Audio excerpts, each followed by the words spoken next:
अस्सलाम वालेकुम। अच्छा, ये वाला पॉइंट हमारा यहाँ से लास्ट है एनआरए के इस चैप्टर से। उसके बाद आगे जो चीज़ें हैं ना, सेल्फ इन्फ्लिक्टेड वाउंड और डिफेंस वाउंड वगैरह, वो सारे फोरेंसिक से करने हैं। ठीक है, वहाँ से 2 टेबल्स करने थे, वो मैंने आपको करवा दिए थे लास्ट वीडियो में। Forensic autopsy. अच्छा, फोरेंसिक ऑटोप्सी अगर की जाए बम ब्लास्ट विक्टिम्स की, तो उसमें हमारे प्रिंसिपल्स हैं वो 3 होते हैं। क्या होते हैं? सबसे पहले तो मार्कर यानी ट्रेस एविडेंस को आइडेंटिफाई करना विक्टिम की बॉडी से, ठीक है, ताकि सोर्स का पता चल सके। उसके बाद जो डिफरेंट पार्ट्स होते हैं वहाँ पर, क्योंकि म्यूटिलेटेड बॉडीज़ होती हैं, पार्ट्स में जो है वो डिवाइड हो गई होती हैं, तो उन पार्ट्स को एलोकेट करना हर विक्टिम की, ताकि पता चले टोटल म्यूटिलेटेड बॉडीज़ कितनी थी। मतलब ये पार्ट्स को मिला कर देखना और देखना कि टोटल बॉडीज़ कितनी बन रही हैं। उसके बाद विक्टिम के जो ये पार्ट्स हैं उनको रिकॉन्स्ट्रक्ट करना, ताकि इंजरीज़ की टाइप और डिस्ट्रीब्यूशन फाइंड की जा सके। तो सबसे पहले तो ट्रेस एविडेंस, उसके बाद number of mutilated body determine करना है, और उसके बाद इंजरीज़ की डिस्ट्रीब्यूशन और टाइप्स डिटरमाइन करनी है। ठीक है। अच्छा, आगे वो बता रहा है कि टास्क सिंपल होता है अगर विक्टिम इंटैक्ट हो। ठीक है, जिस से हमने पढ़ा था ना वहाँ पर प्राइमरी इफेक्ट में, कि अगर विक्टिम 1 मीटर से ज़्यादा डिस्टेंस पर हो बम ब्लास्ट से, तो वो इंटैक्ट रहती है उसकी बॉडी। उस पर इंजरीज तो आती हैं लेकिन वो पीसीस में टोन नहीं होती, इंटैक्ट रहती है। तो अगर उस तरह के केस हो तो ऑटोप्सी थोड़ी आसान हो जाती है, लेकिन ऑटोप्सी बहुत मुश्किल हो जाती है, इवन इम्पॉसिबल हो जाती है अगर विक्टिम की जो बॉडी है वो म्यूटिलेटेड हो जाए फ्रेगमेंट्स में। ठीक है, क्योंकि फिर क्या करना पड़ता है, फिर फ्रेगमेंट्स में पहले देखना पड़ता है सारा मिला के कि टोटल बॉडीज़ कितनी, अगर एक से ज़्यादा बॉडीज़ के फ्रेगमेंट्स हो, और फिर देखना पड़ता है कि ये किस बॉडी का कौन सा फ्रेगमेंट है। ठीक है। अच्छा, यहाँ पर भी वो बता रहा है कि 3 स्टेप होते हैं फिर इन्वेस्टिगेशन के। अगर आपको म्यूटिलेटेड बॉडीज़ दी जाए ऑटोप्सी के लिए तो 3 स्टेप होते हैं। सबसे पहले ये देखना है इनमें नॉन ह्यूमन टिश्यू तो नहीं है, जो इतने ज़्यादा फ्रेगमेंट्स हैं इनमें से कोई फ्रेगमेंट नॉन ह्यूमन टिश्यू का तो नहीं है। उसके बाद जो वेरियस पार्ट्स हैं यहाँ पर, उनको आइसोलेट करना, उनको लेबल कर देना कि ये कौन कौन सा पार्ट्स है जो ह्यूमन ओरिजिन के टिश्यूज़ हैं। फिर उनको आइसोलेट करना, उनको लेबल कर देना कि ये कौन कौन सा पार्ट है। उसके बाद उन पार्ट्स को एलोकेट करके पूरी बॉडी बनाना और उनके नंबर डिटरमाइन करना बॉडीज़ के। ठीक है। तो पहले नॉन ह्यूमन टिश्यू, अगर ह्यूमन टिश्यू है तो उसको आइसोलेट करके लेबल करना, लेबल करने के बाद उनको फिर एलोकेट कर देना। रेडियोलॉजी बहुत हेल्प आउट करती है ट्रेस एविडेंस में और मैचिंग में भी, स्केलेटल स्ट्रक्चर की मैचिंग में भी। ठीक है। अच्छा, आगे ये जो सेल्फ इन्फ्लिक्टेड और ये जो 2 टेबल्स थे ये करवा दिए थे। ठीक है। उसके बाद ये सारा बाकी जो है वो फोरेंसिक से ही देखना है अपने।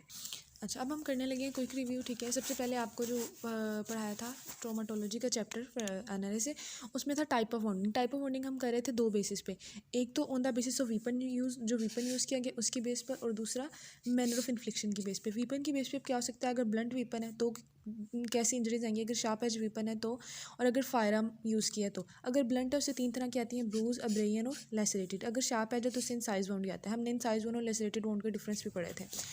अच्छा, फायर आर्म वाउंड से जो आते हैं वो फायर आर्म वाउंड होते हैं। अब फायर आर्म से मतलब फायर आर्म को अगर हम यूज़ करेंगे तो उससे जो वूंड आएगा वो फायर आर्म वूंड होगा।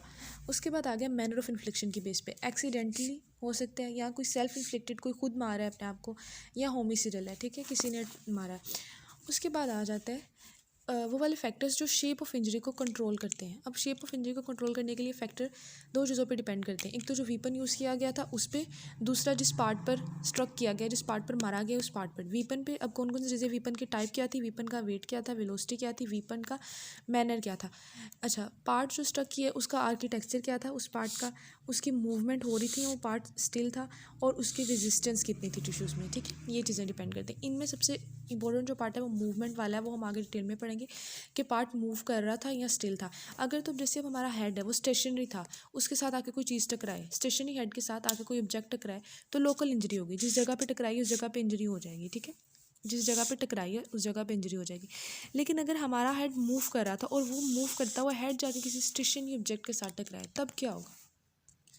तब हमारे पास होती है कोप और काउंटर कोप इंजरी। इसमें क्या होता है कि जिस जगह पर जाकर हमारा हेड टकराया है, लोकल जहाँ पर हमारा इंजरी, वहाँ पर इंजरी होगी। ठीक है, जिस जगह पे टकराया वहाँ पे लोकल इंजरी होगी। उसके अलावा एक इंजरी होगी डायगोनली ऑपोजिट साइड पर, मतलब कि यहाँ पर अगर मैं आपको बताऊँ कि लेट्स सपोज कि अगर ये हेड है तो यहाँ पर टकराया है जाकर, तो एक तो इस जगह पर इंजरी हो जाएगी, दूसरी बिल्कुल डायगोनली ऑपोजिट साइड यानी इस जगह पे भी इंजरी होगी। ऐसा क्यों होगा? क्योंकि जब यहाँ पे इंजरी होगी ना, तो जो अंदर क्रेनियम के कंटेंट है ना, यानी ब्रेन और मेम्ब्रेन्स, उनको डेसलरेशन मिलेगी, ठीक है, डेसलरेशन इफेक्ट मिलेगा, जिसकी वजह से वो पीछे को मूव करेंगे। जब वो पीछे को मूव करेंगे तो यहाँ पे वो टकराएंगे क्रीनियम के साथ आकर, तो यहाँ पे भी इंजरी होगी। तो जो आगे इंजरी हुई है लोकल इंजरी, उसको कोप इंजरी कहते हैं, और जो पीछे इंजरी हुई है डायगोनली अपोजिट साइड पे, उसको काउंटर कोप इंजरी कहते हैं। और ये क्यों हुई है? डिसलरेशन इफेक्ट की वजह से। उसके बाद इसमें से 2-3 पॉइंट और एक्स्ट्रा करने थे। एनआरएस में मैंने आपको ग्रेविटी शिफ्टिंग और ब्रूस बताया था, ठीक है, वो आप खुद सोचें कि क्या था, जिसमें ब्लैक आई था। बैटरिंग था, वो जिसमें कहते थे रिपीटेड स्ट्राइक अगर एक पार्ट पे किया रहा है उसको बैटरिंग कहते हैं। स्यूडो ब्रूजिंग था, वो हाइपोस्टेसिस वाला, ठीक है, ये पॉइंट्स थे। उसके बाद हमने नेक्स्ट चैप्टर स्टार्ट कर लिया था जो कि फायरम वाला था। इसमें मैंने आपको 3 तरह के बैलिस्टिक्स पढ़ाए थे। सबसे पहले इंटीरियर बैलिस्टिक्स, एक्सटीरियर और wound complex ballistics. Interior ballistic में क्या था, वो फोर्सेज जो प्रोपल्गिंग करवाती हैं बुलेट की जब वो बैरल के अंदर होती है, ठीक है, जब वो फायरम के बैरल में होती है तो उस बुलेट पर जितनी फोर्सेज एक्ट करी होती है उनको हम इंटीरियर बैलिस्टिक्स कहते हैं। अब ये फोर्सेज डिपेंड करती हैं डिज़ाइन ऑफ बैरल पर और कैटरिज पर। वन बाय वन इन दोनों को देखते हैं। Design of barrel, barrel long भी हो सकता है, शॉर्ट भी हो सकता है। बैरल के 2 एंड होते हैं, ब्रीच एंड और मुजल एंड, और एक इसका बोर होता है। जो बोर होता है वो राइफल भी हो सकता है और स्मूथ भी हो सकता है। अगर वो स्मूथ है तो फर्दर उसकी चोकिंग भी हो सकती है और वो अनचोक्ड भी हो सकता है। अब बैरल को हमने देख लिया। अब हमने देखना है कैटरिज। कैटरिज की मैनी पार्ट्स होते हैं। सबसे पहले कैटरिज का प्राइमर होता है। प्राइमर के बाद इसमें पाउडर चार्ज होता है। पाउडर ब्लैक भी हो सकता है और स्मोकलेस भी हो सकता है। पाउडर के आगे इसमें वैड होता है और वैड के आगे इसमें प्रोजेक्टाइल होती है, वो बुलेट भी हो सकती है और पैलेट्स भी, ठीक है। अच्छा, कैटरिज का डिज़ाइन पढ़ लिया। अब हमारे इंटीरियर बैलिस्टिक में यही चीज़ें आनी थी, ठीक है, यही आनी थी ना कि बैरल के अंदर जो भी चीज़ें, कैटरिज आ गया, बैरल आ गया। अब एक्सटीरियर बैलिस्टिक क्या है कि जब बुलेट जो है वो बैरल से बाहर आ गई है, बाहर इन्वायरमेंट में आ गई, तो उस पर जौन सी फोर्सेज एक्ट करी हैं और उन फोर्सेज की वजह से उसकी फ्लाइट किस तरह की हो रही है, उसको एक्सटीरियर बैलिस्टिक्स कहते हैं। अब इसमें 2 तरह की मेन फोर्सेज आती हैं, एयर रेजिस्टेंस और ग्रेविटी।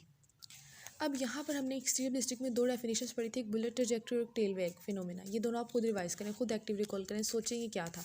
अच्छा, wound complex ballistics. Wound complex ballistic क्या था कि जब बुलेट अब बैरल से निकल आई है, फ्लाइट भी उसने कर ली, अब जब जाके वो अपने टारगेट पर टकराई है तो वहाँ पर जाकर जो उसने रिजल्टेंट इफेक्ट्स जो हमारे पास आएंगे उस टारगेट पर, उसको कहते हैं वाउंड कॉम्प्लेक्स बैलिस्टिक्स। अब ये लो बुलेट वेलोसिटी के क्या इफेक्ट आते थे और हाई एनर्जी बुलेट के क्या इफेक्ट आते थे, और लो वेलोसिटी या लो एनर्जी बुलेट के क्या इफेक्ट आते थे। अगर लो एनर्जी बुलेट होती थी वो जाती थी, टकराती थी और रोटेट करती थी, रोटेट करने से इंडेंटेशन हो जाती थी प्रोड्यूस सॉफ्ट टिश्यू में। इंडेंटेशन के अलावा वो टिश्यूज़ को परफोरेट भी कर देती थी। परफोरेशन के बाद वो अंदर चली जाती थी और उसकी एनर्जी भी डिसिपेट हो जाती थी लैटरली सराउंडिंग टिश्यूज़ में। जो हाई एनर्जी बुलेट थी ना, वो जब जाती थी तो वो कैविटेशन प्रोड्यूस कराती थी सॉफ्ट टिश्यू में, क्योंकि उसमें बहुत ज़्यादा एनर्जी है, तो उसने टिश्यूज़ को बहुत ज़्यादा लेटरली पुश कर दिया, जिससे कैविटेशन प्रोड्यूस हो जाती थी। उसके बाद एनर्जी उसकी भी डिसिपेट हो जाती थी, ठीक है, सराउंडिंग टिश्यूज़ में। अच्छा, तीनों तरह के बैलिस्टिक्स हमने पढ़ लिए। अब हमने देखनी है वाउंड कॉम्प्लेक्स। जो वूंड बनता था उसमें फायरम वूंड कॉम्प्लेक्स में कौन कौन सी चीज़ें, एक तो सबसे पहले एंट्री वूंड होता है, उसके बाद ट्रेजेक्ट्री आती है, उसके बाद बुलेट रेस्टिंग प्लेस और एग्जिट वाउंड है। एंट्री और एग्जिट वाउंड का डिफरेंस वाला टेबल मैंने आपको करवाया था, उसको एक दफ़ा आप रिकॉल कर लीजिएगा। अच्छा, उसके बाद हमने वूंड को डिवाइड कर दिया कि सेंट्रल वूंडिंग होती है और पेरिफेरल नॉन वूंडिंग। अब सेंट्रल वूंडिंग होती है जो प्रोजेक्टाइल की, फ्लेम की और गैसेज और वेट की वजह से हो। प्रोजेक्टाइल, फ्लेम, गैसेज और वेट की वजह से जो इंजरीज होंगी, ब्रूज वगैरह बनेंगे, उनको सेंट्रल कहना है। और जो स्मोक, अनबर्न पाउडर और गैसेज की वजह से होगी उसको पेरिफेरल कहते हैं, नॉन वार्मिंग। अब इसमें 2 फिनोमेना थे, एक फ्लेम स्कॉचिंग और एक स्मोक ब्लैकनिंग। फ्लेम स्कॉचिंग में क्या था, जो फ्लेम बनता था अगर क्लोज रेंज या कॉन्टैक्ट वाउंड थे उसमें फ्लेम जाता था, वो जाके स्कॉचिंग करवाता था स्किन की भी और हेयर की भी, ठीक है। हेयर जो है वो शिवर्ड या क्लब्ड भी हो सकते थे और वहाँ पे बर्निंग हो जाती थी स्किन की। और जो स्मोक था वो जाकर स्किन को ब्लैकन कर देता, ब्लैकनिंग करा देता था। और ये mainly smoke blackening black powder की वजह से होती थी। होता क्या था, कार्बन कंटेनिंग गैस थी, वो जाकर डिपॉजिट हो जाती थी, इसकी वजह से वहाँ पर ब्लैक ब्लैक इफेक्ट आता था, ठीक है। एक फिनोमेना ब्लो बैक फिनोमेना था। इसमें क्या था कि जब हमारी स्किन के नीचे बोन होती है ना, तब ये फिनोमेना आता है। जब ऐसी जगह पर हिट किया रहता है जहाँ पे स्किन के नीचे बोन होती है, तो होता क्या, जो गैसेज हैं वो स्किन को पेनिट्रेट कर जाती है। जब वो अंदर जाती हैं तो बोन को पेनिट्रेट नहीं कर पाती, तो एक प्रेशर के साथ वापस आती हैं। जब वो प्रेशर के साथ वापस आती हैं तो स्किन पर स्टिलेट वूंड बन जाता है, इसको ब्लो बैक फिनोमेना कहते हैं। अच्छा, आगे बोम ब्लास्ट इंजरीज। बोम ब्लास्ट वाला टॉपिक हम डिटेल में पढ़ा था। सबसे पहले तो जो भी हमने चीज़ें बोम ब्लास्ट